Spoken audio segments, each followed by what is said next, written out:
እዚህ ነገሮች መጀመሪያ ያዩሃቸው ቅዱስ መርቆሬዎስ ስዕል ላይ ነው። ፊታቸው የውሻ ፊት የመሰለ ካንገታቸው በታች ሰው ናቸው። ምንድናቸው እነዚህ ገጻተ ከለባት?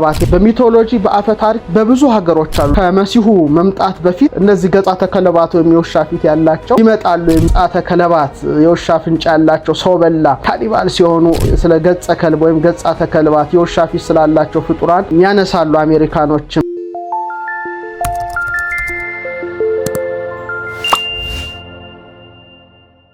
ክቡራና ክቡራት እንደምን ቆያችሁ፣ እንደምን አረፈዳችሁ፣ እንደምን ሰነበታችሁ።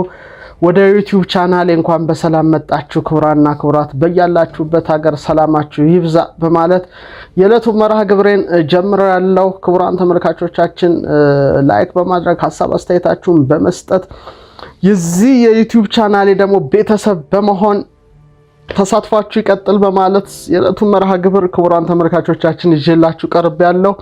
ዛሬ የምነግራችሁ እንግዲህ ስለ ገጻተ ከለባት ፊታቸው የውሻ ፊት ስለሚመስሉ ፍጡራን ነው። በተለያዩ ዶክመንቶች ላይ በመጻፋቸው ሰነዶች ላይ እኛንም ጨምሮ ብዙዎቻችን ግራ ይገባናልና ስናያቸው ምንድናቸው የሚለውን ነው በተሻለኛ አቅም ለመዳሰስ የምሞክረው። እንግዲህ እነዚህ ነገሮች መጀመሪያ ያዩሃቸው የቅዱስ መርቆሬዎስ ስዕል ላይ ነውና እንግዲህ ገና ልጅነቱ አለ ምንድናቸው የሚለው ነገር መደነቅ ያልቀረም። ያኔ ደግሞ ገሉም በአቅራቢያ ማግኘት አይቻልም ነበር እና ስዕሉን ስመለከት ሁለት ፊታቸው የውሻ ፊት የመሰለ ካንገታቸው በታች ሰው ናቸውና ከቅዱስ መርቆሬዎስ ስዕል እንግዲህ በስተጀርባ ያለውና ምንድናቸው የሚለው ነገርን ሁሌ እንደው ማሰብ ያልቀረም ነበር። በአብያተ ክርስቲያናት ግድግዳ ላይ ተስለው እመለከት ነበር። አልፎ ተርፎ ደግሞ ከፍ ስንል ደግሞ የተለያዩ ብራና መጻሕፍት ላይ ተስለው ተመለከትኩኝ። በተለይ በ18ኛው ክፍለ ዘመን እንደተጻፈ የሚነገርለት አንድ ብራና አለ፣ ጠቢበ ጠቢባን የሚል መጽሐፍ ነው። እዛ ላይ ደግሞ ስክሪኑ ላይ እንደምትመለከቱት ስዕሉ አለና ምንድናቸው እነዚህ ገጻተ ከለባት የሚለውን ነገር ነው መመርመር የጀመርኩት። እንግዲህ እነዚህ ገጻተ ከለባት ወይም የከለባት ማለት ውሾች ማለት ነው። የውሾች ፊት እንደማለት ነው። ወይም የቀበሮ ራስ ገጽ ያላቸው ፍጡራን በጥንት ግብጽ በጣም ይታወቁ ነበር፣ በህንድ ይታወቁ ነበር፣ በቻይና ይታወቁ ነበር፣ በግሪክ በአጠቃላይ በአውሮፓ የሚታወቁ ናቸው። በበርካታ ዓለም ባሉ ሀገራት ሚቶሎጂ አፈ ታሪኮቻቸው፣ የቃል ትርክቶቻቸው፣ ሰነዶቻቸው ላይ ተመዝግበው ወይም ሐውልቶቻቸው ላይ ተቀርጸው ያለፉ ነገሮች ናቸውና ምንድናቸው የሚለውን ነው እንግዲህ መዳሰስ ምንችለው። ክቡራን ተመልካቾቻችን በጣም ብዙ ስለነዚህ ተብሏል። በእኛ ሀገር ግን ብዙ ጥናትና ምርምር የሰራ ሰው ገጥሞኝ አያቅም። ዲፕ ሪሰርች ይፈልጋል።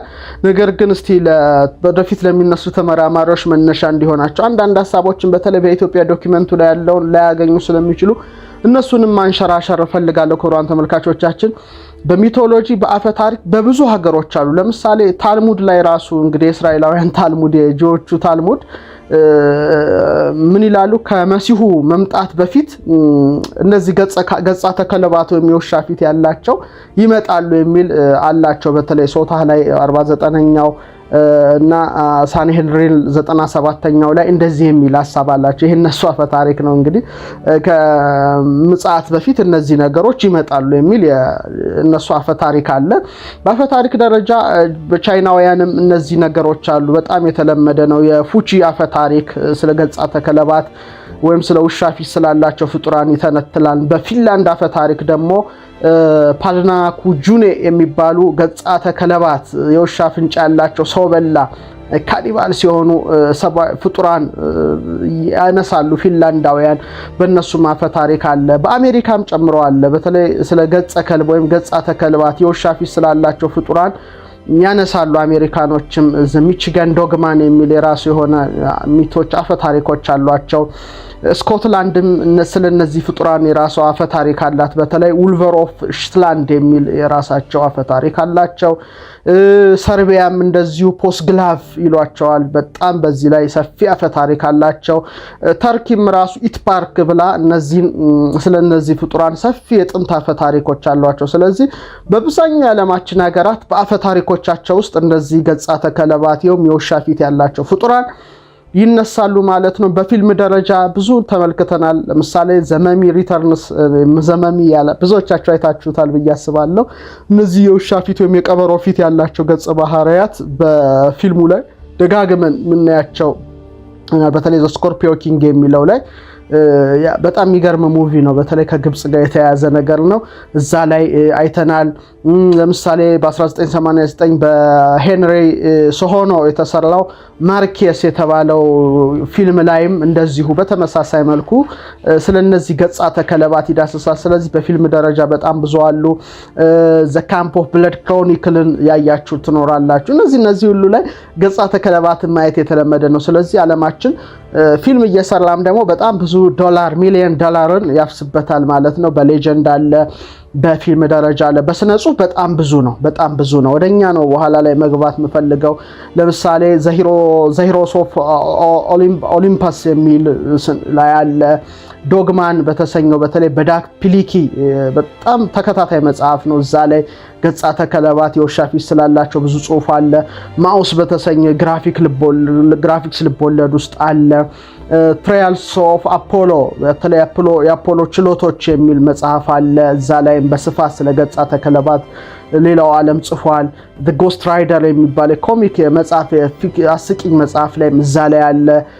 የባዶሊኖ ጀግና ዘ ሂሮ ኦፍ ባዶሊን የሚል ኡምበርቶ ኢኮ የጻፈው ልብ ወለድ ውስጥ እነዚህ ካራክተሮች የተለመዱ ናቸው። ሳጋ ኦፍ ኤሪክ ዘ ቫይኪንግ የሚባለው የቴሪ ጆንስ መጽሐፍ ላይ በስፋት ተዳሰዋል። ይሄ መጠቆማችሁ እንግዲህ እነዚህ ነገሮች አማዞን ላይ ስላሉ በፈርዘር ሪሰርች ለመስራት የምትፈልጉ ካላችሁ ኦርደር አድርጋችሁ ብታነቡና ብትራቀቁበት ለማለት ነው። ብዙዎቹን መጻሕፍቶቹን ለማየት ሞክሬያለሁ። በስዕል ደግሞ ሳተርዴ ናይት በተለይ ሳተርዴ ናይት ላይቭ የሚለው ውስጥ የተሳሉ ብዙዎች አሉ።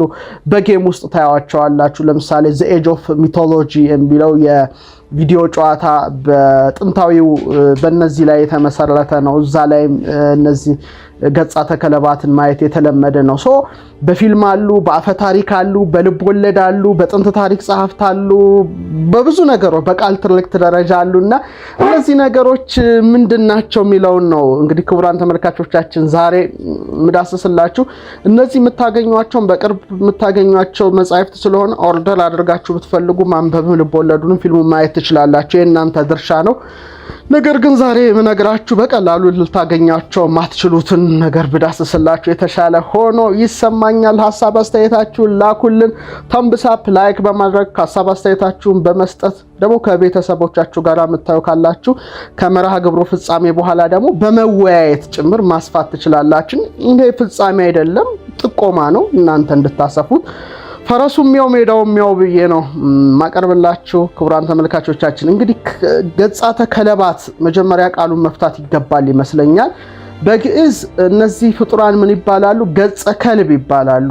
ከልብ እንግዲህ እንደውም ሊቁ ኪዳነ ወልድ ክፍሌ በ532 ገጻቸው የግዕዝ መዝገበ ቃላታቸው ላይ ከልባዊ ይሏቸዋል። እንግዲህ ገጸ ከልብ ይሉታል። የውሻ ፊት የውሻ አይነት ውሻ ፊት ጠባዬ ውሻ ልክስክስ አይነት ብለው ነው የፈቱትና በጣም ይገርማል። የውሻ አይነት ከልባዊ ይሉታል። እንግዲህ ከልብ የግዕዝ ቃል ነው። ከልብ ማለት ውሻ ማለት ነው። በብዙ ግን ከለባት ይባላሉ። እንግዲህ ብዙ አንዱ ነው ከልብ የምንለው። ከለባት እንላለን ወይም አክላብ ልንለው እንችላለን ወይም አክልብት ሊባል ይቻላል። ውሾቹን ማለት ነው። ስለዚህ ውሻ እንግዲህ የቤት አውሬ ይሉታል፣ የጅብ ወገን ይሉታል፣ የክፉ ሰዎች ምሳሌ ብለው ሊቁ እንግዲህ ይፈተውታል። እንግዲህ ገጽ ከልብ ማለት ገጽ ፊት ማለት ነው። የውሻ ፊት ማለት ነው። ወይም ከልባዊ ማለት ነው። ጠባየ ውሻማ አውሬያማ ጠባይ ያለው ብለው ነው እንግዲህ ሊቁ የፈቱት። በሌላው ዓለም ግን ሳይኖሶፋሊስ ይባላሉ። በግሪክ ቋንቋ እንግዲህ ኮኦን ማለት ውሻ የሚል ትርጉም ሲኖረው ኬፋሎስ ማለት ደግሞ ራስ ማለት ነው። ስለዚህ ካይኖሴፋሎስ ማለት ገጸ ከልብ ወይም የውሻ ራስ ያለው ፍጡር እንደማለት ነው። ወይም ሳይኖሴፋለስ ይሉታል። እንግዲህ ውሻ ጭንቅላት በሉት ወይም ገጸ ከልብ ፊቱ የውሻ ፊት ስክሪኑ ላይ የምታዩት ሊሆን ይችላል። የውሻ ጭንቅላት ወይም የውሻ ገጽ ያለውን የሰው አካልን የሚያመለክት ነው። እንግዲህ ሳይኖሴፋለስ ወይም ካይኖሴፋሎስ ብለው ጽራውያን የሚጠሩት። ስለዚህ በእኛ ገጸ ከልብ ይባላል፣ በሌሎቹ ደግሞ ሳይኖሴፋለስ ይባላል። በብዙዎቹ ደግሞ ገጻተ ከለባት ብዙ ሲሆኑ ደግሞ እንዲህ አይነት ግዕዝ አጠራር አለ። ዛሬ መንገር የምፈልገው በጥንት ጸሐፍት ዘንድ በነ ሄሮዶቱስ ዘንድ ከክርስቶስ ልደት በፊት በነበሩ ጸሐፍት ዘንድ እንዴት ተገልጸዋል የሚለውን ነው እንጂ በሞደርን ሊትሬቸር ሞልቷል። እሱ ብዙም እኔም የጥንታዊ መዛግብት አጥኚ ከመሆን አንፃር እነዛ ናቸው የጥንቶቹ ዶክመንት የበለጠ የሚማርኩኝና እነዛን ነው ሼር ማደርግላችሁ። እነዚህን ግን ኢዚሊ ማግኘት ስለምትችሉ ብዙ ወደዛ ውስጥ መግባት አልፈልግም። አሁን በሊቢያ ያለውን ስለነዚህ ፍጡራን በተለይ ሄሮዶቱስ የጻፈውን ነው የምነግራችሁ። እንግዲህ የታሪክ ተመራማሪው ሄሮዶቱስ በሚገርም መልኩ በታሪክ ክፍሉ ላይ በሊቢያ ውስጥ ስላሉ ስለነበሩ ገጻተ ከለባት የውሻ ፊት ስላላቸው ፍጡራን እንዲህ ይላል። በምስራቅ ሊቢያ ዘላኖች በሚኖሩበት አካባቢ ዝቅ ያለና ከትሪቶን ወንዝ የራቀ አሸዋማ ነው። ነገር ግን የምስራቁ መሬት ገበሬዎች የሚኖሩበት እጅግ ተራራማ ደናማና በዱር አውሬዎች የተመላ ነው። በዚህ ሀገር ታላላቅ እባቦችና አንበሶች፣ ዝሆኖች፣ ድቦች፣ ዘንዶች፣ ቀንዳማ አህዮች፣ የውሻ ፊት ያላቸው አይናቸው በደረታቸው ላይ ሆኑ ራስ አልባ ሰዎች ነበሩበት።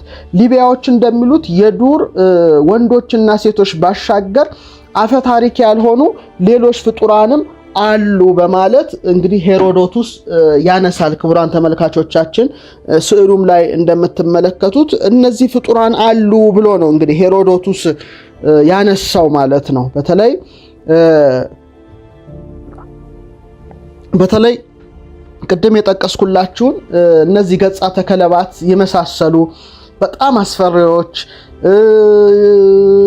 አፈ ታሪካዊ ያልሆኑ ፍጡሮች ጨምሮ ነበሩ በማለት እንግዲህ ሊቢያ ውስጥ ያነሳል። ስለዚህ ሊቢያ ውስጥ እነዚህ ነገሮች ነበሩ ማለት ነው። እንደ ሄሮዶቱስ ጥናት፣ እንደ ሄሮዳስ አይደለም፣ እንደ ሄሮዶቱስ ጥናትና በተለይ የታሪክ መጽሐፉ ላይ ነው። ሌላው በሁለተኛው ክፍለ ዘመን ኤሊያን ኦን አኒማልስ በእንስሳ ብሎ ስለ እንስሳዎች የጻፈበት ወይም ስለ አራዊት የጻፈበት ክፍል ላይ ደግሞ እንዲህ ይላል። ከካይኖፌሎስ ወይም ሳይኖሶፋሊ ጋር በተያያዘ የሚከተለውን ተጨማሪ እውነታ መጥቀስ ፈልጋለሁ ካለ በኋላ ሳይኖሴፋሎስ በቅርፊት የተሸፈነ ማለቴ ለውዝ የመሳሰሉትን የሚበላ ነገር ካገኘ ይላል። እንግዲህ ይሄ ኦን አኒማልስ በሚባል ጽሑፉ ላይ ነውና እንደ ለውዝ የመሳሰለ የሚበላ ነገር ካገኘ መጀመሪያ የሚያደርገው በብልሃት ሽፋኑን መስበርና ማጽዳት ነው። ውስጡ የሚበላ የውጩን አካል መጣል እንዳለበት ያውቃል ይላል። እንደዚህ እዚህ ላይ ደግሞ ጂኒየስ አድርጎ ይስለዋልና ለውዝን ራሱ ቅርፍቱን ጥሎ ዋናውን ፍሬ ይበላል ብሎ ይጽፋል። ምን ይላል? ወይንንም ይጠጣል ይላል። የተቀቀለ ወይም የበሰለ ስጋ ከቀረበለት እስኪጠግብ ድረስ ይበላል። ጥሩ ጣዕም ያለው ምግብን ይወዳል፣ በሚገባ ያልበሰለ ምግብን ግን ይጸየፋል ይላል። እንደውም እዚህ ላይ ደግሞ እንደውም ልብስ ከለበሰ በጣም ይጠነቀቃል። እኔ የገለጽኩትን ሁሉ ያደርጋል። የጥንት እንትን ጽሑፎች ናቸው ክቡራን ተመልካቾቻችንና ይሄ ደግሞ ትንሽ ዘመናዊ አድርጎ ያቀርበዋል። እንግዲህ በዛ ዘመን ነው እንግዲህ ዛሬ 1000 ኦልሞስት 2000 ምናምን ዓመት በፊት የተጻፉ ጽሑፎችና ሰነዶችን ነው የምነግራችሁ። ሌላው እነዚህ ገጻተ ከለባት የውሻ ፊት ያላቸው በሊቢያ ብቻ ሳይሆን በጥንት ግሪክ አፈ ታሪኮች ወይም ስራዎች ውስጥ በግብፃውያን ዘንድ በጣም የተለመዱ ነበሩ። በተለይ ግብፃውያን በተለይ ከአማልክቶች ግሪኮችና ግብጾች ብዙ አማልክት ጋር የተያዘ ደግሞ ታሪክ አላቸው። ለምሳሌ ከነ አኑቢስ እንግዲህ ምናልባት ገጻተ ከለባትን ወይ ያከብሩ ይሁን ወይ ያመልኩ ይሆን ወይም እነዚህ ገጻተ ከለባት እንደሚኖሩ ያምን ይሁን አያምን ይሁን በተለያየ ጽሑፎቻቸው በተለይ ደግሞ በስዕሎቻቸው ጭምር ስክሪኑ ላይ እንደምትመለከቱት በሄሮግሊፊክ ውስጥ ሁሉ እነዚህ ነገር መጥቀስ የተለመደ ነው። የግብጽና የግሪክ በጣም በብዙ ዩቲዩቦች ሊሰራ ይችላል ብዬ አስባለሁ። እነሱን በብዙ ፊልሞች ስለምታገኙ ሶርሱን በጣም ብዙ ስላለ ኢንተርኔት ላይ ማየት ትችላላችሁ። የህንዱ ነው በጣም ግን ሰፊ ከሁሉም ይልቅ የህንድ በጣም ሰፊ ነው። በተለይ ሜጋስቴነስ የተባለ ግሪካዊ ታሪክ ተመራማሪ በአራተኛው ክፍለ ዘመን ምን ይላል? በህንድ ተራሮች ውስጥ ይላል ገጸ ከልብ የውሻ ፊት ያለው የዱር አራዊት ቆዳ የሚለብስ ንግግሩ እንደ ውሻ ጩኸት የሆነ አንድ ነገድ አለ ይላልና በአደን በመግደል ስለሚኖሩ ጥፍሮቻቸውን እንደ መሳሪያ ይጠቀሙባቸዋል።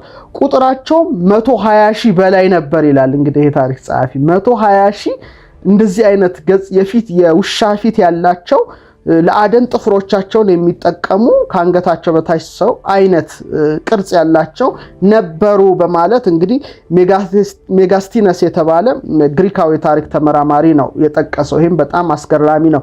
ሌላው ከክርስቶስ ልደት በፊት እንግዲህ ቅድመ ልደተ ክርስቶስ ማለት ነው በ5ኛው ክፍለ ዘመን የነበረው ግሪካዊ የሕክምና ሰው ደግሞ ክቲሲያ ኢንዲካ በተሰኘ ስራው ላይ ህንድ ውስጥ ስላያቸው ገጽ ከለባት ወይም ስለመኖራቸው በጣም በስፋት የጻፈ ሲሆን እንዲህ ይላል።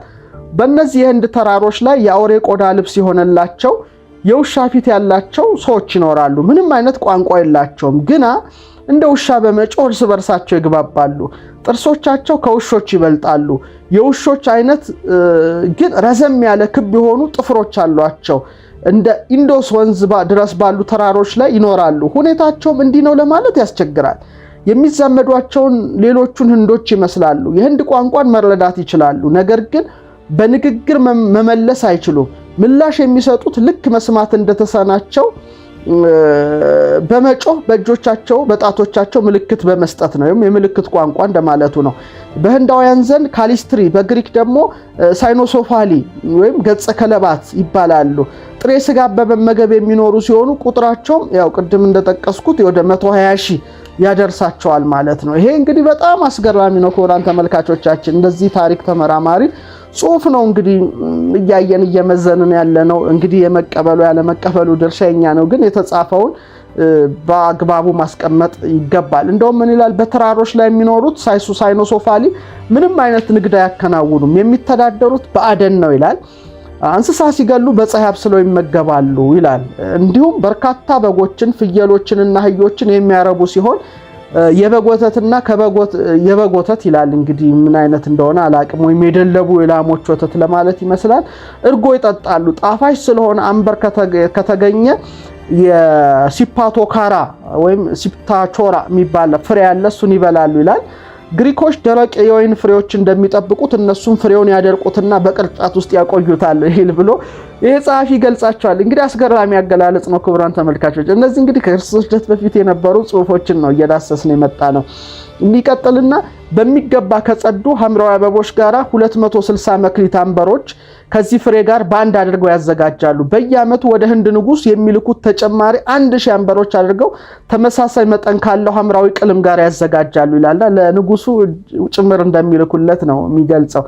ይቀጥልና ይሄ ጽሁፍ ምን ይላል? የተቀረለው ለአደን የሚጠቀሙባቸው ጎራዴዎች፣ ደጋን፣ ቀስቶች የሚገዟቸው ከህንዶች ጋር በዳቦ በዱቄትና በጥጥ ዕቃዎች ይለዋወጣሉ። ቀስትን በመገተርና ጦርን በመወርወር ረገድ በጣም የተዋጣላቸው ናቸው። ከፍ ያሉና ተደራሽ ባልሆኑ ተራሮች ላይ ስለሚኖሩ በጦርነት ሊሸነፉ አይችሉም። በየ5 ዓመቱ ንጉሱ 300,000 ቀስቶችን፣ እጅግ ብዙ ጦሮችን፣ 120,000 ጋሻዎችንና 50,000 ጎራዴዎችን በስጦታ ይልክላቸዋል። በዋሻዎች ውስጥ እንጂ በቤት ውስጥ አይኖሩም። ቀስቶችንና ጦሮችን በመያዝ ለማጥቃት የሚወጡ ሲሆን እጅግ በጣም ፈጣን እግሮች በመሆናቸው ተባራሪውን አሳደው በአፍታ ይዙታል ወይም ይደርሱበታል። ሴቶቹ በወር አንድ ጊዜ ገላቸውን ይታጠባሉ። ወንዶች ግን በጭራሽ ገላቸውን አይታጠቡም፣ እጃቸውን ብቻ ግን ይታጠባሉ በማለት አስገራሚ ነገር ነው ክቡራን ተመልካቾቻችን እንግዲህ የሚጽፈው። እንደውም ጽሁፉ ይቀጥልና ከወተት በተሰራ ዘይት በወር 3 ጊዜ ይቀባሉና በቆዳ ራሳቸውን ይወለውላሉ፣ ያጸዳሉ ይላል። የወንዶች ሆነ የሴቶች ልብሶች ተራ ጸጉር ያላቸው ቆዳዎች አይደሉም። የተላጩ ለስልሰው የተዘጋጁ በጣም የሚያምሩ ናቸው። ሀብታሞቹ ላይነን ልብሶችን ይለብሳሉ፣ በፍታ ብንበለው ግን በጣም ጥቂት ናቸው። በቅጠሎች ወይም በሳር ላይ ተኛሉ እንጂ አልጋ የላቸውም ይላል። እጅግ በርካታ በጎች ያለው እርሱ እንደ ሀብታም በእነሱ ጎሳ ውስጥ ይቆጠራል ይላል። በሌሎች ሀብቶቻቸው ጋራ በተያያዘም ያው እንደዛው ነው ይላል። ሁሉም ወንዶች ሆኑ ሴቶች እንደ ውሾች ከወገባቸው በላይ ጅራት አላቸው ይላል። ግን ረዘም ያለና ይበልጥ ጸጉራማ ነው ይላል። በትክክል ያሉ ሲሆን ከማንኛውም ሰው የበለጠ ረጅም ዕድሜ ይኖራሉ ይላል። ወደ 170 ዓመት አንዳንዴ ደግሞ እስከ 200 ዓመት ድረስ ይኖራሉ በማለት በጣም ዝርዝር ባለ ሁኔታ ነው እንግዲህ ያስቀመጠው። እውነት ነው አይደለም እኔን አይመለከተኝም። ነገር ግን የተጻፈው ጥንታዊ ዶክመንትን ወይም ጥንታዊ ሰነድን ማቅረብ ነው። መፈተሽ፣ ማበጠር፣ ማንጠርጠር የእናንተ ድርሻ ነው። እውቀት ነው የሰጧችሁ። እናንተ ደግሞ በጥበብ ሚዛን በማስተዋል ሚዛን መዝናችሁ እውቀቱን ገንዘብ እንድታደርጉ እንጂ የመንግስተ ሰማያትና የገሃነመ እሳት ጉዳይ አይደለም እያወራን ያለን የእውቀት ጉዳይ ነው ክቡራን ተመልካቾቻችን። ስለዚህ ፈታ ብላችሁ እንድትመራመሩ ሐሳብ አስተያየቴን እሰጣለሁ። ሌላ ደግሞ በተለይ ሜጋስቴነስ የተባለ ግሪካዊ ተጓዥ በተራሮች ላይ ይኖሩ የነበሩ በውሻ ቋንቋ የሚግባቡና ቋንቋው ራሱ የራሱ ልሳነ ከለባት የውሻ ቋንቋ አድርጎ ነው የሚጽፈው። በአደን ኑሯቸውን የሚገፉና የዱር እንስሳት በተለይ ልብሳቸው ቆዳ የነበረ ገጻተ ከለባት ሰዎችን እንደሚያውቅ ተናግሯል። በተለይ ይሄ በጣም አስገራሚ ነው። ሌላው ኤሊያን ኦን አኒማልስ የሚለው በተለይ ስኮልፊልድ ትርጉም ሰርቶለታል። የግሪክ የተፈጥሮ ታሪክ በተለይ ከክርስቶስ ልደት በኋላ ሁለተኛው ክፍለ ዘመን ላይ የተጻፈ መጽሐፍ ነው። ኦልሞስት 1800 ዓመት የሞላው ሰነድ ነው። እዛ ላይ ምን ይላል? በህንድም ተመሳሳይ ክፍል እንደ ቀለም ጥንዚዛ መሰሎች ሳይኖሶፋሊ ተወለዱ ይላል። ስማቸውን ያገኙት ባላቸው አካላዊ ገጽታና በተፈጥሯቸው አኳኋን ነው። ሌሎቹ የሰው ቅርጽ ያላቸውና ከአራዊት ቆዳ የተዘጋጀ ልብስ የሚለብሱ ሲሆን ቀጥ ያሉና ማንንም የማይተናኮሉ ወይም የማይጎዱ ናቸው። ምንም ንግግር ባይኖራቸውም ይጮሃሉ፣ ነገር ግን የህንድ ቋንቋን ይረዳሉ በማለት ቋንቋ እንደ ውሻ በመጮህ ካልሆነ በስተቀር መግባባት ባይችሉም ግን የህንድን ቋንቋ በአግባቡ እንደሚረዱ ይህ ሰው ጽፏል። ይቀጥልና ምግባቸው የዱር አራዊት ሲሆን በጣም ፈጣኖች ናቸው። በጣም በቀላሉ አድነው ይዟቸዋል። ሲይዟቸውም ቆራርጠው በእሳት ሳይሆን በፀሐይ ሙቀት ነው የሚያበስሉት ይላል። ፍየሎችና በጎች አሏቸው። ምግባቸውም የዱር እንስሳ ስጋ ቢሆንም መጠጣቸው የሚያረቧቸው የእንስሳት ወተት ነው። ንግግራቸው በሚገባ የማይገለጽ የሰው ያይደለ የማይገባ በመሆኑ በአመክንዮ ከደመ ነፍሳዊ አራዊት ጋር ጠቅሻቸዋለሁ ይላል። ስለዚህ እነዚህ ፍጡራን ሰዎች ሳይሆኑ ደመ ነፍሳዊ ነባቢት ነፍስ እቺ ለባዊት ነባቢት ያዊት ነፍስ የሌላቸው ግን በደመ ነፍስ ውስጥ ያሉ ይመስላሉ በማለት የዛሬ 1800 ዓመት ይሄ ሰነድ ስለነዚህ ፍጡራን ያስቀምጣል። እንግዲህ ይሄ አስገራሚ ነው።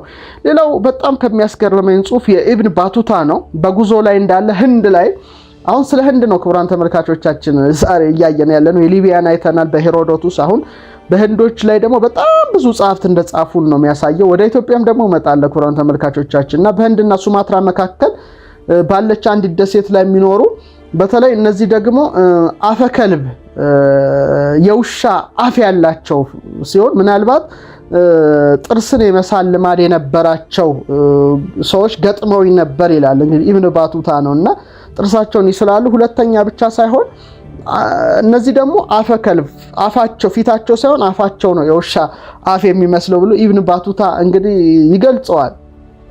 እንደውም ሲገልጽ ምን ይላል? ከሰናሪዲዋን ከተሰናበት ከ15 ቀናት በኋላ ይላል የውሻ አፍ አይነት ካላቸው ከባርሃ ናክራ ሀገር ደረስን ብሎ ነው ሀገሪቱ የሚጠቅሰው። የዚህ ጎሳ አባላት የሚኖሩት በህብረት ሲሆን የሂንዱም ሆነ ሌላ አይነት ሃይማኖት የላቸውም ይላል። ቤታቸውን የሚሰሩት ከቀርከሃ ግድግዳና በወንዝ ዳር ከሚበቅል ሳር ወይም የጣሪያ ክዳን ሲሆን ይላል። ሙዝ፣ ተምርና የለውዝ አበባ በብዛት አሏቸው ይላል። ወንዶቻቸው የውሻ ከሚመስለው አፋቸው በስተቀር የኛ አይነት የሰውነት ቅርጽ አላቸው ይላል። ሴቶቹ ግን በጣም የተለዩ ናቸው፣ እንደውም እጅግ ውብ ናቸው ብሎ ይገልጻቸዋል። አልፎ አልፎ በወገባቸው ላይ ከሚያንጠለጥሉት የቀርከሃ ጌጣማ ከረጢት በስተቀር ወንዶቹ ያለ ልብስ እርቃናቸውን እንኳን ሳይሸፍኑ ይንቀሳቀሳሉ ብሎ እንግዲህ ይሄ ተመራማሪ በአግባቡ ገልጾታል። ክቡራን ተመልካቾቻችን እንግዲህ እነዚህን ሁሉ ማወቅ መረዳት ቀላል አይደለምና እንግዲህ ዕውቀትን በየቤታችሁ እያገኛችሁ እንደሆነ ሙሉ እምነት አለኝ። ክቡራን ተመልካቾቻችን እናንተ ግን ተወያዩበት፣ ሐሳብ አስተያየታችሁን ስጡ። ይሄን ነው ልላችሁ የምችለውና ይሄ ጻፊ ይቀጥላልና ሴቶቹ ይላል የዛፍ ቅጠሎች ልባስ አላቸው። ከቤንጋልና ሱማትራ ከመጡ በተለየ ስፍራ ከሰፈሩ ሰዎች ጋር እንደሚኖሩ ይጽፋል። እንደውም ይቀጥልና የአካባቢው ተወላጆች ወንዶቹ እንቅስቃሴያቸውን በባህር ዳርቻ ወደብ ነጋዴዎች ጋር በማድረግ በዝሆን ጭነው ውሃ እንደሚያመጡላቸው፣ ምክንያቱም ደግሞ ውሃው ከባህር ዳርቻው ራቅ ያለ በመሆኑ ነጋዴዎቹ በራሳቸው ሄደው ወደ ውሃው እንዳይቀርቡ መሆኑን ይህንንም የሚያደርጉት ሴቶቻቸው ሳቢ በሆኑ በወንድ ነጋዴዎች እንዳይማረኩባቸው በመፍራት እንደሆነ ይጽፋል። እንደውም በምድራቸው እጅግ በርካታ ዝሆኖች ያላቸው ሲሆን በሽመና በተሰራ ነገር ከሚለውጧቸው ከሱልጣን በስተቀር ማንም አይነካቸውም እያለ በዝርዝር ይጽፋል። ክቡራን ተመልካቾች እና በህንድ ውስጥ በጣም እነዚህ ሁሉ የታሪክ ጸሐፍት እና በብዙ ሺህ ዓመት በፊት የነበሩት ሁሉ በተለይ ህንድ ላይ በጣም ስለ እነዚህ አፈ ከልብ ወይም የውሻ አፍ ያላቸው ልሳነ ከልብ የውሻ ቋንቋ የሚናገሩ ወይም ገጻተ ከለባት የውሻ ፊት ስላላቸው ብዙ ጽፈዋል እና ይሄ በጣም አስገራሚ ነው። በጊዜ ወደ ተጻፉት ዶክመንቶች ወይም ሰነዶች ትንሽ ቆይቼ ካፍታ ቆይታ በኋላ ገባለሁ። ከዛ በፊት ግን ስለ ቻይናዎች እናንሳ። በቻይና በጣም የሚገርም ነገር አለ። በተለይ ቻይናዎች አንድ ካሌንደር አላቸው።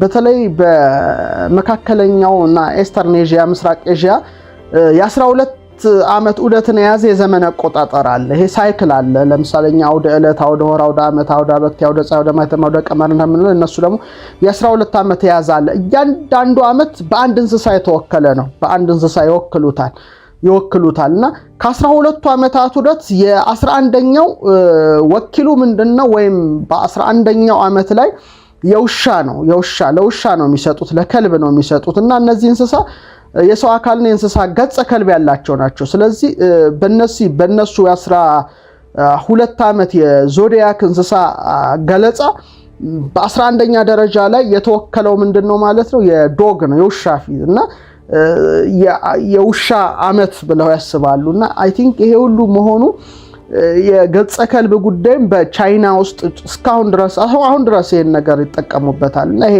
ነገር ይገርማል። በተለይ የዘ ቡክ ኦፍ ሊያንግ የሚባል የሊያንግ መጽሐፍ አለ። እዛ ላይ ብዙ ሰፊ ነገር በተለይ በጃፓን በስተምስራቅ ገጻተ ከለባት ያላቸው ስለሚኖሩባት ደሴት በብዛት ይተርካል። በተለይ ዘ ሂስትሪ ኦፍ ኖርዘርን ዳይናስቲ ኦፍ ሊ ዳሽ ኤንድ ሂሰን ሊ ያንሹ የሚል ላይ በጣም ዘዶ ኪንግደም የሚል ጽሁፍ አለ። እነዛ ነገሮች እንግዲህ እናንተ መጻሕፍቶቹ ፈልጋችሁ ፈርዘር በስፋት ልታሰፉበት ልትመራመሩበት ትችላላችሁ በማለት ሐሳብ አስተያየቴን እሰጣለሁ። ክቡራን ተመልካቾቻችን ሌላው ሰሜን ሰርቢያ ውስጥ በአርጎ ናውቶችና በገጻተ ከለባት የውሻ ፊት ባላቸው መካከል ከፍተኛ ውጊያ የተካሄደበት ቦታ በሰሜን ሰርቢያና ደቡብ ሃንጋሪ በተባለው ላይ ከፍተኛ ውጊያ በእነሱ መካከል እንደተደረገ የራሳቸው የሚያቀርቡት ሰነድ አለ። ይሄም በጣም አስገራሚ ነገር ነው። እንግዲህ በጣም ሌላው አስገራሚ ነገር እንግዲህ የጥንታውያት ሰነዶችን ወይም ጥንት ግዕዝ ዶክመንቶችን በኋላ ነው ማቀርብላችሁ። በቴዎሎጂም ያለው ቴዎሎጂያኑ በጣም ተከራክረውበታል። የጥንት ቴዎሎጂያን ማለት ነው። የጥንቶቹ በጣም አብርሆት ያላቸው ብዙ ነገር መዳሰስ የሚችሉ እንጂ ዝም ብሎ በትንሽ ዕውቀት የሚኩራሩ አልነበሩም። በጣም ሁሉንም ማየት የሚችሉ ናቸው። በሁሉም ላይ ይወያዩ ነበረ። ይሄ ነው የሚያስፈልገውና በተለይ ሴንት ኦገስቲኖ ሂፖ የሚባል አለ። የሂፖ ሊቀ ጳጳስ አውግስጢኖስ ይባላል።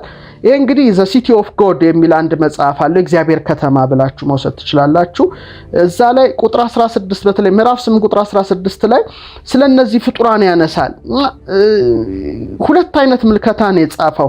እንግዲህ በዛ ዘመን እነዚህ ነገሮች በተለያዩ መዛግብት ላይ በመጻፋቸው ምኖች ናቸው የሚለውን ነገር እነዚህ የነገረ መለኮት ሊቃውንት እንግዲህ ኦልሞስት እንግዲህ ያኔ እኮ በአራተኛው ክፍለ ዘመን ነው ነገራቸው የዛሬ 1600 ይወያዩበት ነበር ቴዎሎጂያኑ እና በተለይ ምን ብሏል? ምናልባት እነዚህ ፍጡራን የአዳም ዘሮች ናቸው ወይስ አይደለም የሚል ሐሳብ አነሳ። ወይም ምናልባት ሰው ከነበሩ ምናልባት ይላል እንደ ሐሳብ ነው ያቀረበው የአዳም ዘሮች ሊሆኑ ይችላሉ። ካልሆኑ ግን የአዳም ዘሮች ወይም ላይኖሩ ይችላሉ። እነዚህ አፈታሪካዊ ፍጡራን እንጂ የሉም ላይኖሩም ይችላሉ። ስለዚህ ገጻተ ከለባት ሰው ከሆኑ ሰዎች ብለን መውሰድ እንችላለን። ነገር ግን የሆነ የተዳቀለ ነገር ግን ሊሆኑ እንደማይችሉ በስፋት ገልጿል። ዘ ሂስትሪ ኦፍ ጋድ የሚል መጽሐፍ ዘ ሲቲ ኦፍ ጋድ በሚለው መጽሐፉ ላይና እዛ ላይ ማየት ትችላላችሁ። ብዙዎች ተከራክረዋል። ለምሳሌ ጀንቲስም እንደዚሁ ላንጎ ባርዶረም ታሪክ አጥኚ ነው። በተለይ እዛ ላይ በተሰኛ አንድ ጽሑፍ አለ። ጳውሎስ የሚባል ዲያቆን ነው የጻፈው። ገጸ ከለባትን ጠቅሷል። በተለይ ሰዎች በካምፖቻቸው ውስጥ ገጻተ ከለባት ያላቸው ሰዎች እንዳለ በማስመሰል በጦርነት ላይ ኃይለኞች እንደሆኑ የሰው ደም እንደሚጠጡ ጠላትን ካላገኙ የራሳቸው ወገኖች ደም እንደሚመጡ በጣም ወሬን ያናፍሳሉ በማለት ይሄ አንድ ቴዎሎጂ ምሁር ጽፏል። እስከ 19ኛው ክፍለ ዘመን ድረስ ብዙ ክርክሮች ነበሩ በቴዎሎጂያኑ ዓለም። በተለይ ስነ መለኮት ምሁር የነበረው ራትራ መስነስ የ19ኛው አካባቢ ነው። ገጸ ከለባት እንደ ሰው መታየት የለባቸውም ይላል። እዛ ላይ ደግሞ እንደውም እንደ ሰው መታየት አለባቸው ነው፣ ይቅርታ እንደ ሰው መታየት አለባቸው ይላል። እዚህ ላይ ደግሞ ኢፒስቶላ ዴሳይኖሴፋሊስ ወይም የገጸ ከለባት መልእክት የሚል አንድ ጽሁፍ ሰፊ ጽሁፍ ጽፏል። ይሄ እንግዲህ በቴዎሎጂ ዓለም የነበረ ዲቤት ነው። እንግዲህ ይሄን ሁሉ ማየት ያስፈልጋል። ምናልባት ሰው ከሆኑ ደግሞ ማስተማር አለብን፣ እነዚህን ማሰልጠን አለብን፣ እንደውም ወንጌልን መስበክ አለብን ብሎ ይጽፋል። የነፍስ ባህሪ የሌላቸው እንስሳች ከሆኑ ግን ትርጉም የለሽ ነው፣ ምንም ደመ ነፍስ ናቸው ምንም። ስለዚህ ከአውሬ የተሻለ ነገር ስለሌላቸው ጊዜያችንን እነሱ ላይ ማባከን የለብንም። ከሆኑ ግን ማስተማር አለብን ይላል። ይሄ በጣም አስገራሚ ጽሁፉ ነው። የካንቲፕሬስ ቶማስ ደግሞ የጄሮምን ጽሁፍ በመጥቀስ በተለይ የእስያ በተለይ የኢስተርን ሞንስተር የሆኑ በሚል መጽሐፉ ቡክ ኦፍ ሞንስተር ኦፍ ሜን ኦፍ ዘ ኦሪየንት በተሰኘው መጽሐፉ ላይ አሉ ብሎ ደግሞ የጄሮምን ጽሁፍ በማንሳት ይሞግታል። ስለዚህ በጣም ብዙ ነገሮች ነው የምናየው። ሴንት ሊዩስ የሚባለው የምታውቁት ነው፣ የፈረንሳዩ 9ኛው ማለት ነው። ገጹ የውሻ ሌላው የተቀረው አካላቱ የሰው አድርጎ ነው የሚያስተዋውቀው። እንደ ሰው ባህሪ ያለው ቢሆንም ሰላማዊ በሆነ ጊዜ እንደ ሰው ትህትና ይኖረዋል፣ በተቆጣ ጊዜ ደግሞ ጨካኝ በመሆን የሰው ልጆችን ይበቀላል የሚል ደግሞ ጽሁፍ ጽፏል። ስለዚህ በቴዎሎጂውም ዓለም እነዚህ ነገሮች ዲቤት ነበሩ። አንደኞቹ አሉ ብለዋል። ካሉ ግን ኃላፊነታችንን መወጣት አለብን፣ እነሱን ማስተማር አለብን፣ ነገረ መለኮትን ማሰልጠን አለብን፣ ወደ እንትን መመለስ አለብን። ሌሎቹ ደግሞ አይ ደመነፍሳዊ ሊሆኑ ስለሚችሉ ጊዜያችንን እዛ ላይ ማባከን የለብን። በዚህ አይነት ክርክር ውስጥ ብዙ ነገሮች አልፈዋል። ክቡራን ተመልካቾቻችን እንግዲህ 30ኛው ደቂቃ ላይ አርፈናል። ከዚህ በመቀጠል ወደ ኢትዮጵያ ዶክመንት ነው ልንሸጋገር የምንችለው ብዬ አስባለሁ።